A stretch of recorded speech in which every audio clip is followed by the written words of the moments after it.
हिन जे ॻोठ जे भर में हिकिड़ी जगह आहे जंहिंजो नालो आहे छांदण।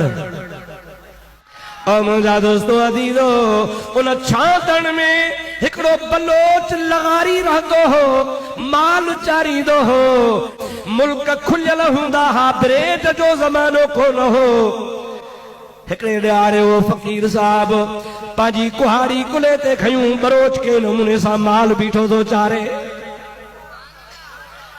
हाणे इहो उहो ज़मानो हो जंहिं ज़माने में सिंध में मदद खान पठान ईंदो हो, घोड़नि जा कटक काहे ईंदो हो, ॻोठनि जा ॻोठ फुरियूं, माल मिल्कत फुरियूं हलियो वेंदो। माण्हू सिंध जा ग़रीब कुछंदा कोन हा, चवंदा असांखे जीअं दान खपे, माल फुर त फुरे।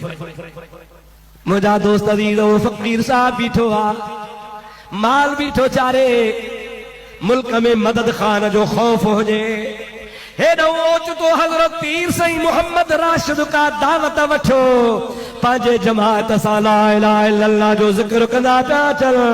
पाण उन टाइम ते महरी मुबारक ते सुवार हा, पुठियां ख़लीफ़ा जमात फ़कीर के उठनि ते हा, के घोड़नि ते हा, समें ख़ल्क़ पुठियां लॻल हुई। जमल उन फ़कीर लगारी जे वेझो आया, तमल फ़कीर खे ख़्याल थियो त ही मदद खान पठान फुर नथो अचे। उनजे ज़हन में जो वीचारणे जी वेठल ही ॻाल्हि हुआ, दिल में चयई भली हिन सां 200 माण्हू हुजनि, भली हिन सां हथियार हुजनि, ॻोठ फुरीदो थो अचे, मां हिन खे ढगा फुरण कोन ॾींदुसि, विढ़ंदुसि, मरंदुसि, मारे मूंखे पोइ माल काहे वञे। जहिड़ो आहियां त जहिड़े हूंदे माल कहण कोन ॾींदोसांसि। यकदम जुती लाथई, जुती लाहे परे उछलई, चादर ॿधई, संदरो ॿधी, बाहूं कुंजे, वर खणी, कुहाड़ी खणी, पीर साईं रो सरदार जंहिंजो साम्हूं महरी पे आयो, ओॾे ड्रोड़ कई त इहो मदद खान आहे, इन्ही खे वञी हणा अॻ में, पोइ भली मूंखे मारन, पर इन्हनि जे वॾे खे त ज़ख़्मी कया या मारे विझा। बस ईअं चप भीड़े मुंहिंजा कुहाड़ी खणी ड्रोड़ कई। हिकिड़े फ़कीर अर्ज़ कयो, कुर्बान वञा, ॼट अलाए कहिड़े ख़्याल में आ, कुहाड़ी खयूं थो अचे, ऐं अचे बि साईं जन ते थो। जे कामिल मुर्शिद रोज़े वारे रज़ी अल्लाह ताला नु फरमायो, ओ ख़लीफ़ो छॾियोसि, मां ॼाणा त इहो ॼाणे क़िबला नुक़सान कंदो, पाण फरमाइनि था को नुक़सान कोन कंदो। जिए जो वेझो आयो, पाण पंहिंजी फैज़ वारी नज़र मुबारक जो हुन ते उछलायूं त हमरा जूं टंगूं निकिरियूं, काॾे वई कुहाड़ी त काॾे वई जवानी, पहको ॾेई पट ते वञी किरियो, ईअं पियो फतके जीअं पाणीअ मां ताज़ी मच्छी ॿाहिरि उछलाइबी आहे, फतकंदी आहे। काॾे वई कुहाड़ी, काॾे वई कावड़, काॾे वियो गुस्सो, हमरा वञी फाह करे किरियो, अखियुनि मां नार वहनि पिया, ज़ुबान ते ला इलाहा इल्लल्लाह जो ज़िक्र जारी थियो। ख़लीफ़ो सोई शरीफ़ वारो गॾु हो, हज़रत जीलानी बादशाह रहमतुल्लाह अलैह।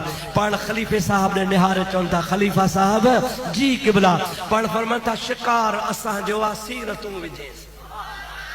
मतलब इहो हो त मुंहिंजो फैज़ त आहे, पर बैयत तूं करींसि, मां तोखे इजाज़त थो ॾियां, तूं हिन खे पंहिंजी ख़िलाफ़त में शामिल कर। मुर्शिद जो हुकुम थियो, ख़लीफ़े साहब हुन खे मुजादा मुरीदी में शामिल फरमायो, पर हुन ते मुंहिंजे रोज़े धणी रहमतुल्लाह जो अहिड़ो असर थियो, ओ लगारी बरोच जेको मुजादा माल चारींदो हो, उहो पीर बणिजी वियो, हलंदो हो त पुठियां सवें घोड़ा हूंदा हा, सवें उठ हूंदा हा, राज ईंदा हा।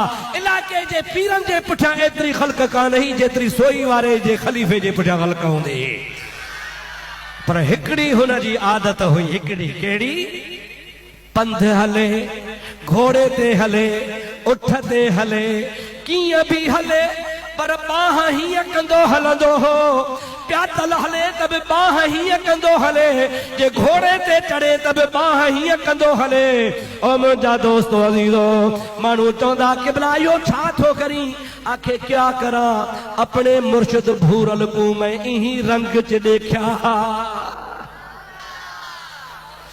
पीर साईं सरदार उठ ते सवार आ न, महरी ते जो सवार हा, रोज़े वारे जो उठ मुबारक, वो महरी हीअं जो कंदो पे आयो त हुन जे दिमाग़ में हो नक्शो वेहिजी वियो, उहो ज़िंदगी भर न विसरियो। मूंखे अब्दुल्ला फ़कीर मरहूम ॿुधायो, अल्लाह ताला हुनखे ग़रीक़े रहमत फरमाए।